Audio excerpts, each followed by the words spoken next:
Mudando de assunto, vamos falar do Brasil mais velho.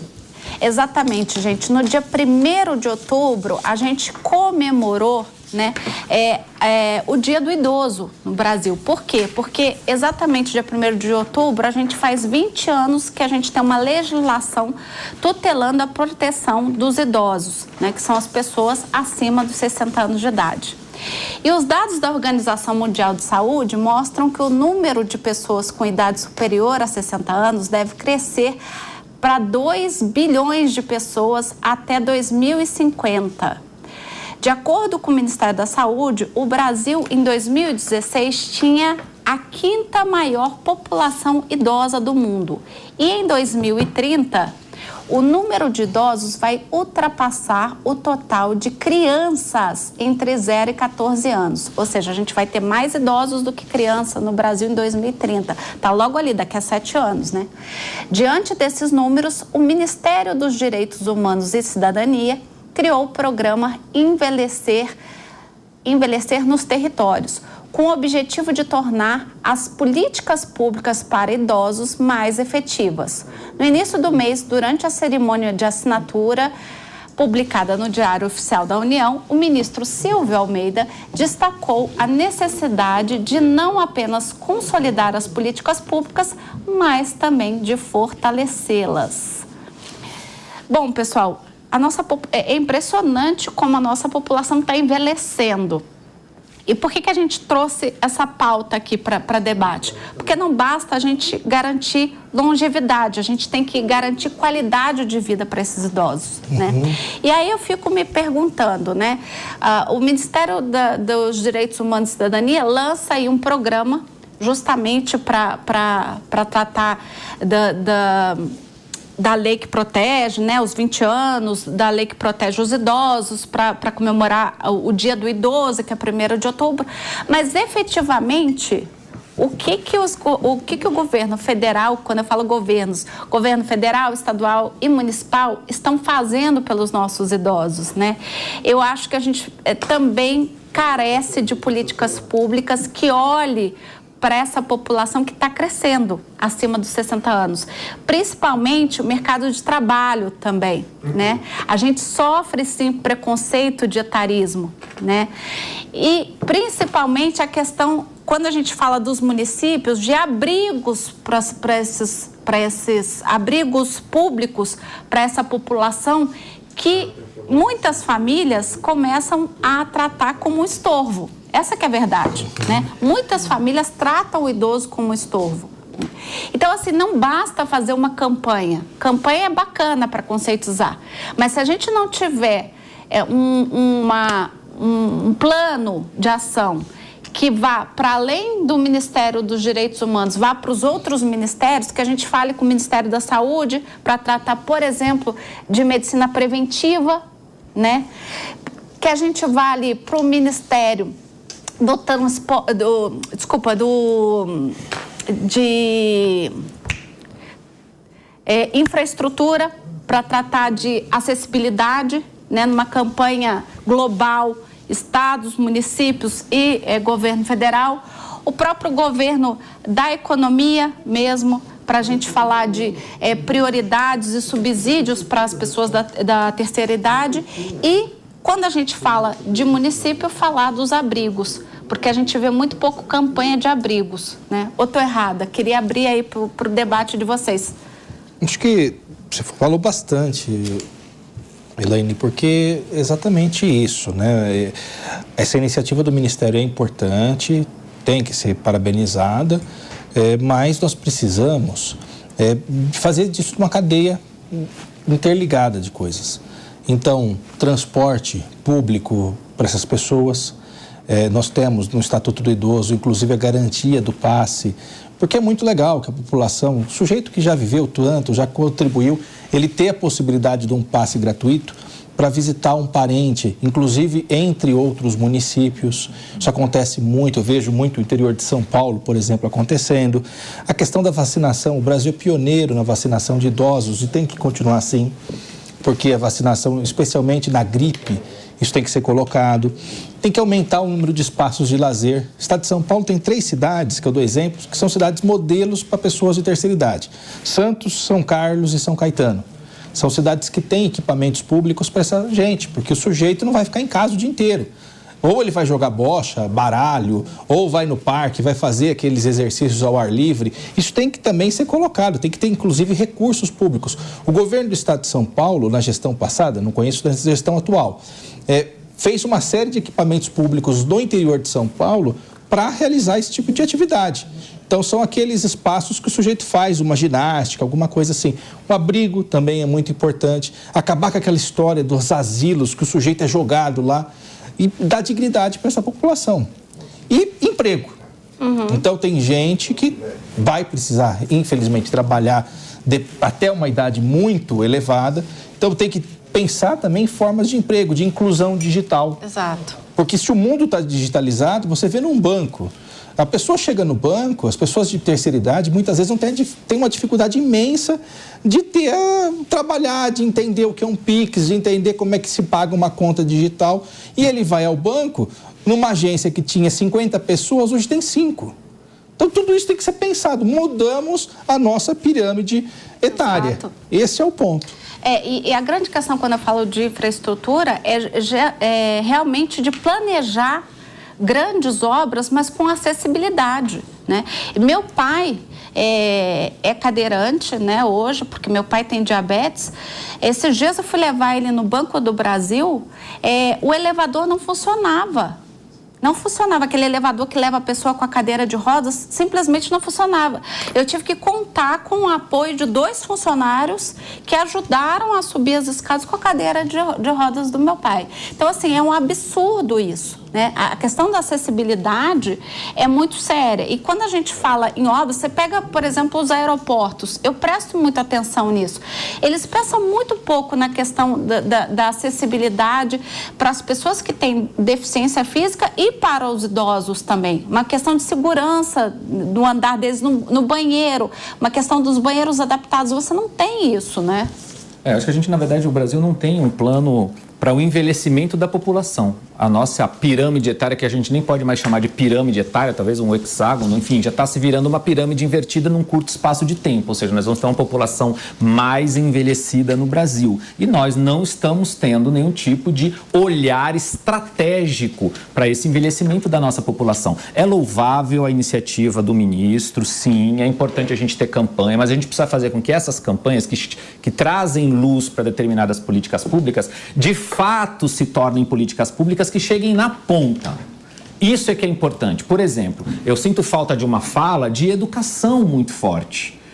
Tem alguns países do mundo, alguns exemplos interessantes, onde a gente pega as pessoas com mais experiência de vida e coloca essas pessoas em programas dentro de escolas públicas para poder ajudar a desenvolver jovens que estão começando em determinadas carreiras, trazendo cidadania para esse idoso e trazendo experiência para esse jovem, essa conexão de forma muito inteligente. A gente não vê esse tipo de política pública aqui no Brasil. A gente está vendo agora esse lançamento do ministro, espero que isso seja um começo para que a gente de fato consiga fazer políticas públicas na área de educação e na área de saúde, porque esse é um outro ponto muito importante, a população envelhecendo, mas nós vamos ter uma demanda muito maior da necessidade de saúde para esse público e eu não sei se a gente tem essa infraestrutura, não sei não, tenho certeza que nós não temos, nós já não temos hoje para a sociedade como ela está.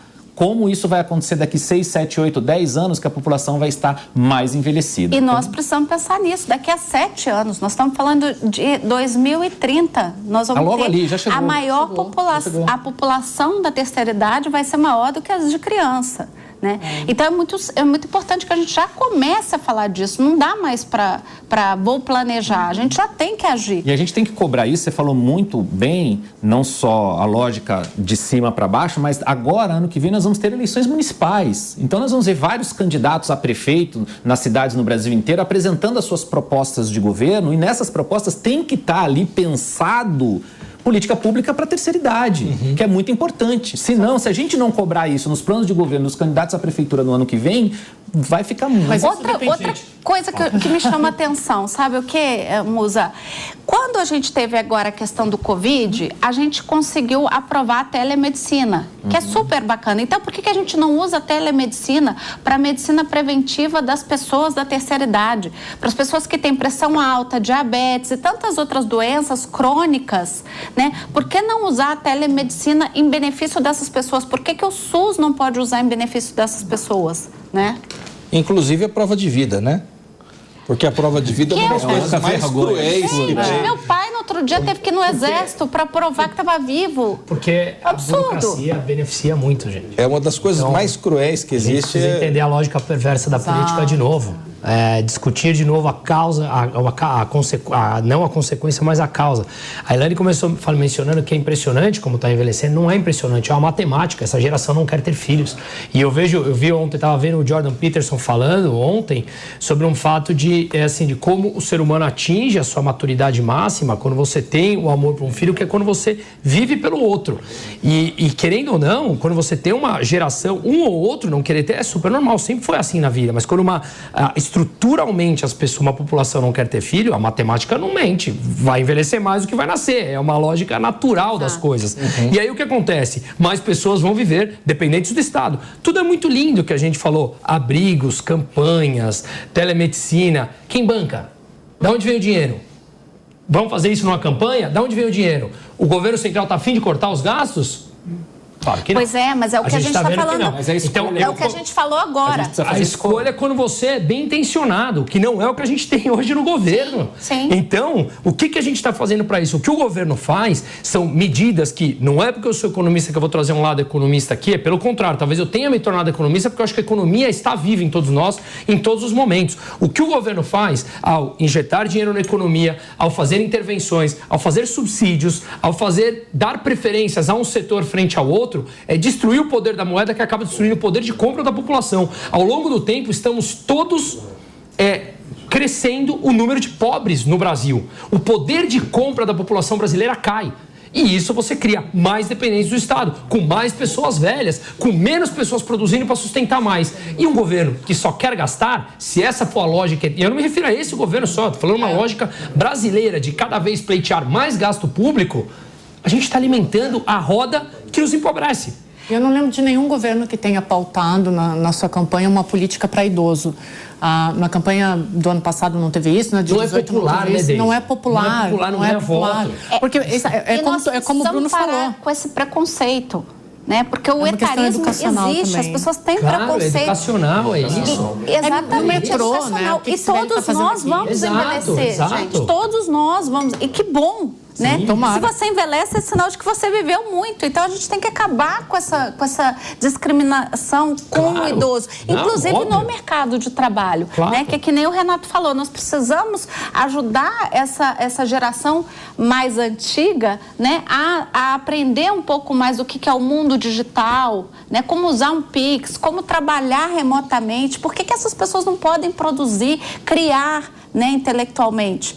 A gente precisa entender que as pessoas... só saber como. Exatamente. A gente precisa aproveitar, inclusive, essa ancestralidade, essa questão toda que eles trazem, esse conhecimento, para ensinar e enriquecer quem está chegando. Os mais idosos podem passar essa experiência para os mais jovens, que podem passar essa vivência moderna para os mais antigos. Eu participei de uma aula, vamos assim dizer, numa escola na Flórida, que eu achei muito interessante. A promoção era justamente essa, era pegar pessoas que estavam ali, voluntários mais idosos, estavam dispostos a ir até escolas públicas e conversar com os jovens sobre sua experiência de trabalho, tudo aquilo que ele viveu da sua área de trabalho, e os jovens passar para esse cidadão com mais experiência, com mais idade, a modernidade. Eles estavam ensinando a mexer nas redes sociais. Como é que funciona, como é que não funciona. Eu achei essa troca muito bacana e não necessariamente ela dependia de recurso financeiro, porque a maioria dos idosos ali queriam passar parte do seu tempo ocupado ensinando aquilo que eles aprenderam para os jovens. Os jovens, quebrou-se ali um preconceito na lógica do etarismo, viu? Nossa, essa pessoa tem muito a me acrescentar, que bacana, e eu posso ajudá-lo também com essa modernidade, com essa tecnologia que eu domino, eu jovem, posso passar para esse cidadão, para ele aprender a modernizar, uma troca saudável, bacana, que não envolvia necessariamente questões financeiras,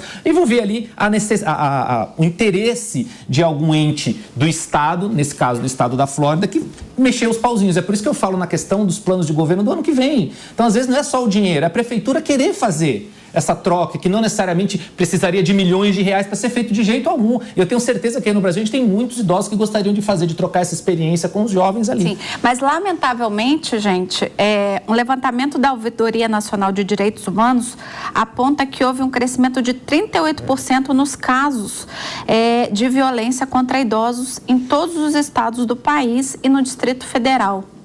É lamentável isso que a gente falou. Ainda é aquela cultura de achar que a pessoa é um estorvo. Exatamente, é um estorvo, né? Que a pessoa idosa é um estorvo. E a gente precisa... O Ministério dos Direitos Humanos tem que fazer uma campanha, mas uma campanha de impacto, realmente que surta efeitos. Não basta fazer uma campanha só para mostrar nosso estatuto está fazendo 20 anos. Tá bom, mas o que a gente está fazendo com esse estatuto, né? O que de prático a gente pode fazer com esse estatuto? Eu acho que isso é muito importante. Vamos botar na prática. Acho que o que falta no Brasil é a gente colocar mais as coisas na prática, parar de só lacrar e começar, de fato, a movimentar a roda, né? Quer dizer, tratar com pautas de, olha, o Estado vai fazer isso, o Estado vai beneficiar dessa forma, o Estado vai dar algum benefício para as empresas que fizerem algum tipo de política voltada aí para a terceira idade. Você não tem isso, né? Então, fica uma coisa pela outra, não tem muito...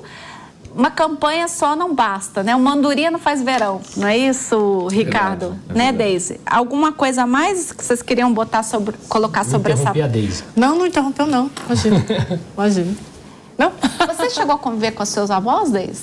Convivi bastante tempo. Mais para o final eles tinham problema de locomoção, mas meus avós moravam no interior, então era tudo um pouco mais fácil, né? No Rio Grande do Sul, Então, e qual a sua memória afetiva com seus avós? De bagunça na casa, ué. E você, Ricardo? Eu convivi e vivi com a minha avó. Minha avó era portadora de uma deficiência específica, ela não conseguia andar direito. Desde criança, ela teve paralisia enquanto criança e passou a vida assim. E eu vi ali um desafio grande, que eu acho que também serve de alerta para outros que devem passar essa mesma dificuldade. Minha mãe é filha única e teve que cuidar da avó. Só que para cuidar da avó em casa, ela necessitava que todos nós nos mobilizássemos. Para que a minha mãe pudesse ficar à disponibilidade de cuidar da avó, e aí ela sentia ali a necessidade, porque os custos são sempre muito elevados. No nosso caso, graças a Deus, deu tudo certo. A gente tinha alguma condição de o fazer, mas eu vejo esse reflexo em muitas famílias. Então, falta de novo aí política pública para que a gente possa cuidar melhor dos nossos idosos. A gente tem pouquíssimas creches de idosos. Eu estou falando na cidade de São Paulo, que é a maior cidade do hemisfério sul do mundo. Eu nem quero sair daqui para ir para outras cidades. Então, a gente realmente tem que ter um olhar muito focado em criar e desenvolver políticas públicas para os idosos. Mas as minhas memórias com as minhas avós são as melhores. Eu morei com a minha avó no interior do Espírito Santo por um tempo, e vó é vó, né? Vó, você sabe como é. Deixa comer besteira. Deixa comer o que você quer, fazer o que você quer, passa a mão. Vó, maravilha. Nesse ponto, Elaine, eu sou um privilegiado. Eu ainda tenho vivos os meus 4 avós. Que bacana! Você é um privilegiado. Qual a idade deles? Na casa dos 80, 78, 81. Então, eu tenho ainda meus 4 avós vivos. Eu acho que isso é um privilégio. E até os 30 anos eu tive uma bisavó. Então, até minha tese de doutorado eu dedico a ela, né? Para quem consulta lá na USP, a dedicação a essa minha bisavó, que era uma mulher... Imagina, ela não entendia muito bem o que eu vinha fazer em São Paulo, o que vim do interior de São Paulo, muito menos fazer doutorado. Ela não entendia, uma pessoa semi-analfabeta, mas que tinha uma sabedoria, e a minha lembrança é justamente essa: quem tem a paciência de conversar com o idoso, você só aprende. Uhum. Sim. Independente da formação cultural, a história dessa minha bisavó, para quem gosta de literatura, é a história do conto Conversa de Bois, que é uma mulher que, olha só aquela história do machismo e tudo mais, né? Uma mulher que na década de 50... ficou viúva com 30 e poucos anos, 8 filhos, grávida do último filho, e um filho de 6 anos foi atropelado por um carro de boi. Nossa. Como a história do Guimarães Rosa, por isso que eu falo desse conto, né? Essa é a história da vida da minha bisavó, que ficou viúva por mais de 50 anos. Num momento de rural, num Brasil rural, machista, uma mulher cuidando de 8 filhos. Caramba. Quando eu conversava com essa minha bisavó, isso para mim foi tão marcante, é uma coisa que eu até me emociono, lembrando, porque foi uma pessoa que eu tive a alegria de conviver até os 30 anos. Eu tive a tristeza de quando eu estava justamente no exterior, no Chile, que eu recebi uma ligação que ela tinha falecido. Então eu não fui ao enterro da minha bisavó, eu que convivi tão intensamente com ela. E eu acho que esse é o ponto, eu acho que a gente tem que respeitar os idosos, eu acho que a gente só tem a receber e a ganhar. É só ter um pouco de paciência, porque é difícil, às vezes, puxa a vida, né? A distância é muito grande, a distância entre as pessoas é muito grande. Mas eu trago esse relato aqui porque, para mim, foi a coisa mais enriquecedora da minha vida. Não foi ter estudado línguas, não foi ter feito doutorado, foi essa convivência. É a coisa mais enriquecedora que eu tive na minha vida. E você, Musa, conviveu com seus avós? Sim. Convivi com parte da minha mãe. Ah, é? Eram meus grandes parceiros. A minha avó, por parte de mãe, também chegou a morar na minha casa. E a minha avó era uma mulher à frente do seu tempo. Ela dirigia, tocava piano. E aí, quando ela morou na minha casa, eu me recordo, né? Eu tenho essa lembrança fofa dela, que toda vez que eu ia fazer prova, ela acendia uma velinha para Santa Rita de Cássia para eu ir bem na prova. Ai, muito fofo, né? Elaine, o Renato falou aqui que às vezes a gente só precisa ter um pouco de paciência com eles. Quem falou que é fácil lidar com a gente, né? Pois é. Exatamente. Bom, mudando de assunto... gente, eu só quero dar um recado também.